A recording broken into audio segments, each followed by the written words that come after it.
Hi guys, Sean Ferrick here for Trek Culture and welcome back to our series of ups and downs. We are jumping straight into it this week with Star Trek Lower Decks Season 2, Episode 9, Way Dutch.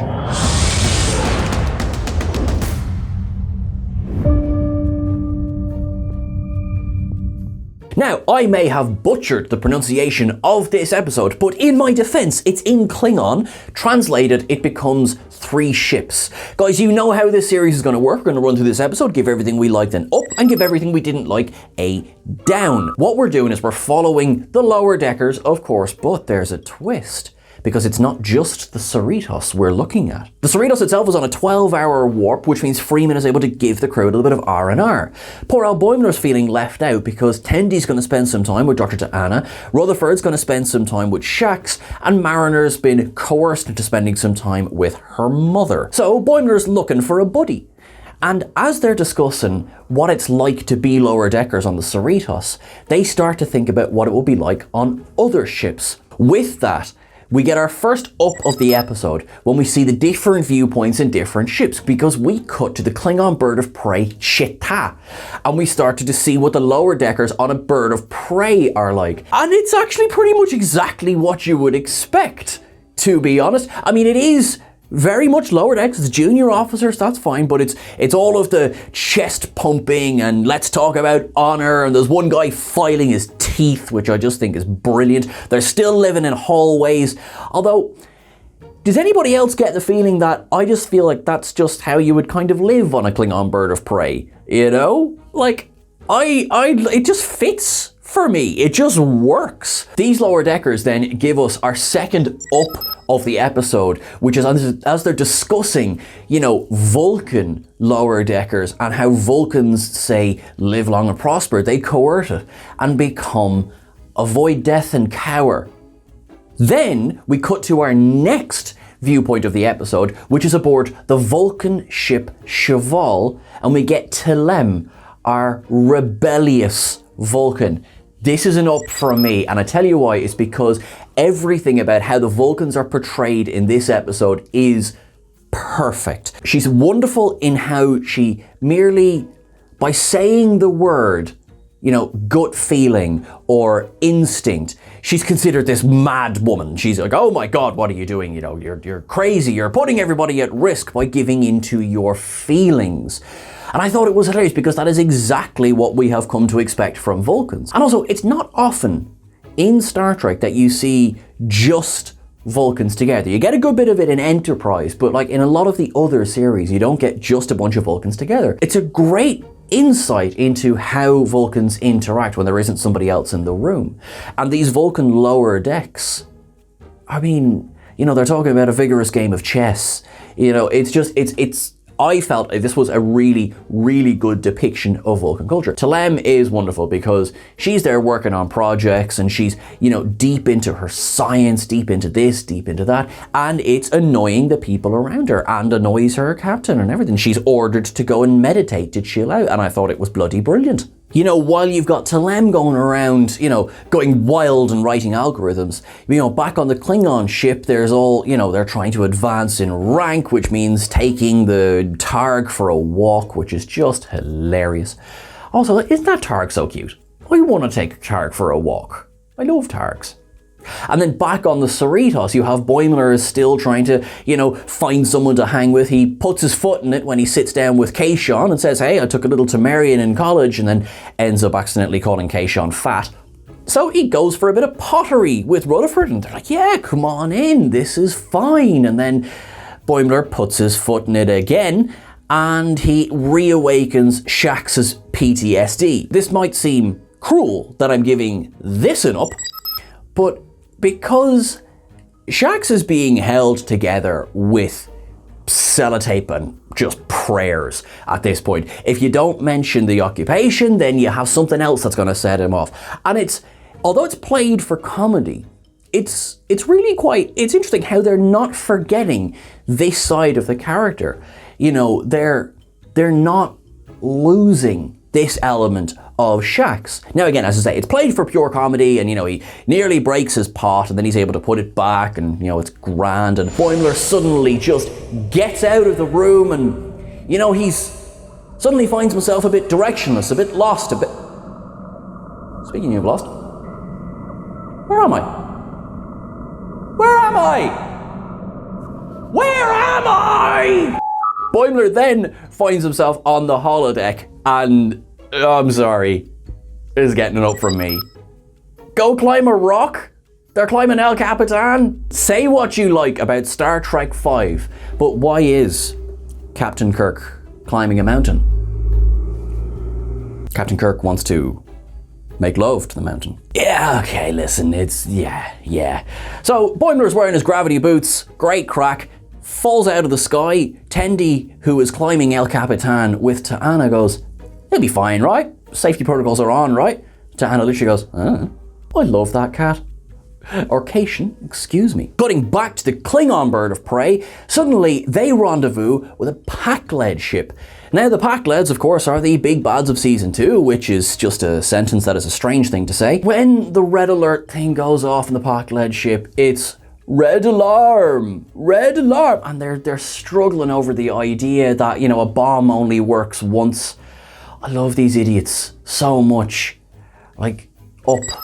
They're so earnest in their stupidity. That's the joke. You know, a clown isn't funny because a clown keeps failing. A clown is funny because a clown keeps trying, and that's what these Packleds are. The Klingon commander is leaving an awful lot to be desired here because he is clearly without honor, and, you know, everyone else is starting to see it a little bit. Suddenly he's doing all of his, cry havoc, and he's, again, this is kind of like more Star Trek V coming to mind. You know, this rogue captain is just like, I'm just gonna fight people, it's gonna be grand. But, you know, what does the High Council think of this? And of course, then there's obvious references to Star Trek VI and Chang and, you know, Dogs of War, and it's all good fun. Hang around for the old cetacean observation bits for some more of those Easter eggs. The storylines converge as the Cerritos drops out of warp and finds the Klingon ship sitting beside the Packled ship. And of course, what's Freeman's first instinct is to go, hey, Klingon ship, are you okay? Why are they both firing at us? Klingons of the Federation, of course, are allies. You've got these two ships firing at the Cerritos, and it's getting pretty grim. You've got Ransom running around trying to get to the bridge with Boimler donning a Hawaiian shirt, which is just hilarious. It's pretty bad for a few minutes. You get some nicely impressive fireworks going on, and thankfully, the Vulcan ship Cheval warps in because T'Lem has not dropped her discovery of Metreon radiation, which she picked up earlier on in the episode. The Metreon radiation caused by the bomb the Packled set off. Everyone comes together. A good time is had by all. T'Lem's algorithm allows them to have regenerative shields, which means the Vulcan ship and the Cerritos are able to basically survive the onslaught, and with a little bit of assassination going on over on the Klingon ship, the day wraps up fairly nicely. While the red alarm is still going off on the Packled ship. Sorry, I just gas. The episode wraps up with a few different things together. So, Klingon ship books it out of there. Packled ship books it out of there. You got the Cheval and the Cerritos flying side by side. Freeman tries to be, you know, let's all be nice and friendly, and the Vulcan captain is a bit like, you know, hostilities have ceased. I see no further reason for communication. Ends communication. Again, Vulcans, lovely people. T'Lem is then dismissed from the Vulcan ship because of her continued emotional outbursts, and she manages to get off a parting shot, which for me is another up. She gives a beautifully sarcastic live long and prosper. Now, on that topic of T'Lem, now this is neither an up or a down, but we are left with the impression that T'Lem is going to be assigned to the Cerritos because, you know, she's going to be sent to a Federation starship, we're told. And this is just something that I want to raise it as a concern. If she's going to join the Cerritos, let's say full-time as a lower decks member, that to me might be a little bit worrying, because if you recall, throughout the season I have raised a couple of times concerns that some of the balancing of the different stories has been a bit not amazing. And then some episodes have been wonderful. So introducing another main cast member to that could only serve to upset that even more. However, if she is added in, say, the way that, you know, Billups or Cation have been used in this season, then I'm all for it, because they turn up when they need to, they, you know, they're important to the plot, but they're not taking away from the core 4. So it remains to be seen now how Tilem is used going forward, particularly I presume in season 3, although potentially we could see her in next week's episode as well. Now, the episode wraps up with a nicely, cathartic scene in 10 Forward when, everyone's talking about their day and Boimler's a little bit in the kind of glum because he's tried to make friends at Ransom and he's only kind of put his foot in it. And then a little Wesley walks up. Yes, that is the official designation. I'm calling it here now. A little Wesley walks up and it's like, hey, Commander Ransom said that, you could help me because you're the most organized person on the ship. And Boimler beams. And it's lovely. And you know what? Up. That's an up from me. That was a nice little ending because it shows that Ransom is paying attention. Keep in mind, it's the second time this season when Ransom has singled out Boimler for a little bit of praise. So that was a nice ending. Now, I have a down.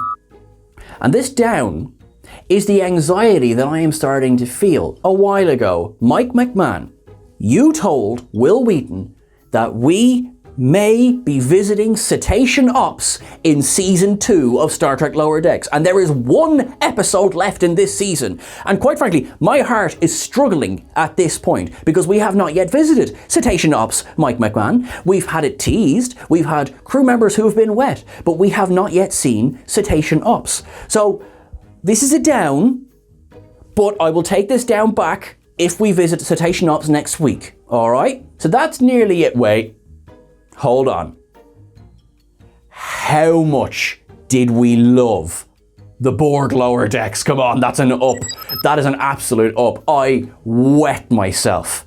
Absolutely wet myself. Changed my shorts kind of laughing when the Borg Cube Lower Decks came up. That was the cherry on top of this episode for me. I watched the whole credits and I was like, one of them's going to blink, one of them's going to do something, and they didn't, and it was so well done. Now, with all of my gushing aside, come with me, my friends, as we take our trip to Cetacean Observations.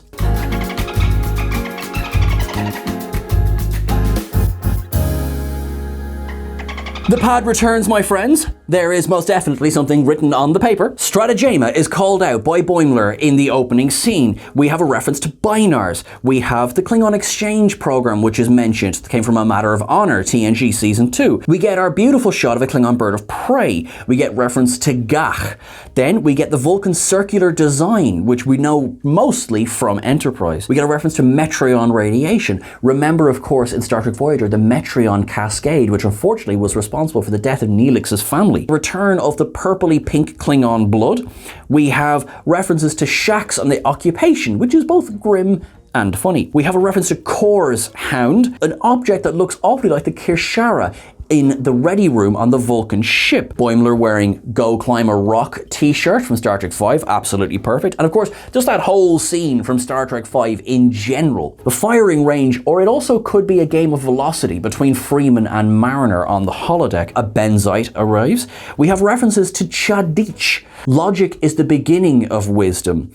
That is, of course, from Star Trek VI when Spock is talking to Valeris. And actually, I guess on that, Tilem is a little bit of a Valeris herself. Rutherford is playing with the DS9 model that he got on the Starbase 47. Ransom and his friends, they go to basically it looks like Tom Paris's resort program from Star Trek Voyager. We have the Klingon commander crying havoc. We have a reference to Tycho City on the moon. The music during the whole finale is very Wrath of Khan. It's very James Hornery, which I really enjoyed. We have that sarcastic Vulcan salute, and of course we have those Wesleys there at the end. Now, we did a little bit of digging as well.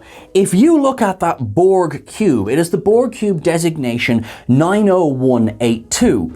Now, between myself and Chris, we went and did a bit of Googling about this, and we can let you know exclusively here that 90182 is probably the hand towel dispenser that could be used at Titmouse Animations, because that's the code that's on the product. We did have a look at it's either that or a zip code in California. It's one or the other. I personally think it's the hand towel dispenser. That's me. Look at this.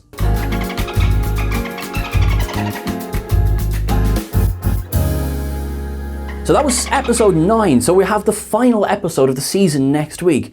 Mike McMahon, we tweeted you about cetacean ops. It has to happen. It has to happen! Guys, thank you so much for joining us. If you reckon I missed anything, please drop it into the comments below. Please don't forget to like, share, and subscribe. I know I keep going on about this, but every time that you hit the like button and every time that you hit the subscribe button, you are seriously, seriously helping this channel to grow and to continue to produce content for you. We really, really appreciate your support. Guys, please join us next week for the final episode of Season 2 of Star Trek Lower Decks, Ups and Downs. I have been Sean Ferrick for Trek Culture. You can catch Trek Culture on Twitter, @TrekCulture. You can catch myself on all the various socials.